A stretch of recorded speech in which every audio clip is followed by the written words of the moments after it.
ছোটো সাইজের টিভিটা যখন বাড়িতে আসে, আমি তখন অনেক ছোট ছিলাম। আমাদের আশেপাশে আর কারোর বাড়িতে ছিল না টিভি। তো এমনি কোনো সিনেমা দেখার জন্য হোক, কিংবা এই যে মহালয়ার সকালে বীরেন্দ্রকৃষ্ণ ভদ্রের গলায় মহালয়া শোনার জন্য হোক, সবাই আসতো আমাদের বাড়িতে।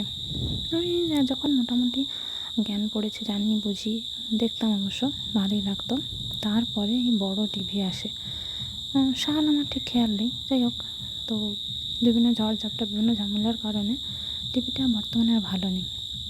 যখন ভালো ছিল তখন ওই দাদু ভাই আর ঠাকুমা যেই ঘরে শুতো সেই ঘরে টিভিটা রাখা ছিল। তো তখন আমি দেখতাম, মনে হয় ক্লাস 6 অবধি এরকম ভালো সুযোগটা এসছে। দাদুভাই একটু রাগ দেখাতো, তবে সে রাগটা নেহাতি এমনি, সত্যিকারের রাগ নয়। দিনগুলো মনে পড়ে এখনও। এখন আর যদি টিভিটা দেখা হয় না, টিভিটা এই যে এমনি পড়ে আছে, ফান ঝুল হয়ে গেছে সব। আর সেই টিভিটার তো হয়তো কভারে উই লেগে গেছিলো, সেই কারণে টিভিটার অবস্থাও ভালো না। তো সেই জন্য আমি আজকের ভাবলাম যে এগুলোর একটু ছবি তুলি বা ভিডিও করি। পুরোনো দিনগুলো মনে পড়বে। পুরোনো দিনগুলোকে ফিরে পাবো না, কিন্তু মনে করতে দোষ নেই। আর এটা হচ্ছে আমার বাবার একটা ছোট রেডিও। এটাও শুনতাম, বাবা শুনতো আগে প্রতি বছর। এখন সবসময় শরীর সমান যায় না, সেজন্য শোনে না। রেডিওটাও খারাপ হয়ে গেছে, ঠিক করা হয়নি আর। তো বাড়িতে এমনি পড়ে আছে এখন। আগে একটা বড় রেডিও ছিল, সেটা এখনও আছে, তবে সেটা খারাপ হয়ে আছে। আর তারপর থেকে বাবার ফোনে শুনি আমি। এটা আমার বাবার ওয়ালপেপারে দেওয়া আছে ফোনের, আমি দিয়ে রেখেছি।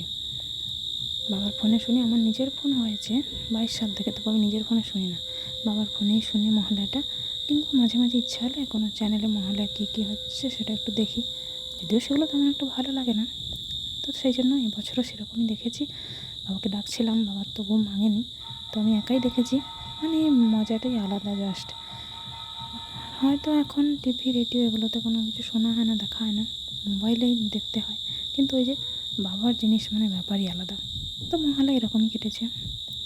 তবে বাবার এই ফোনে কতদিন দেখতে পাবো জানি না, কেননা ফোনের এখন খুব সমস্যা হয়। কয়েক বছর হলো তো, দেখা যাক, যতদিন যার কপালে রেখেছে ঠাকুর তাই হবে।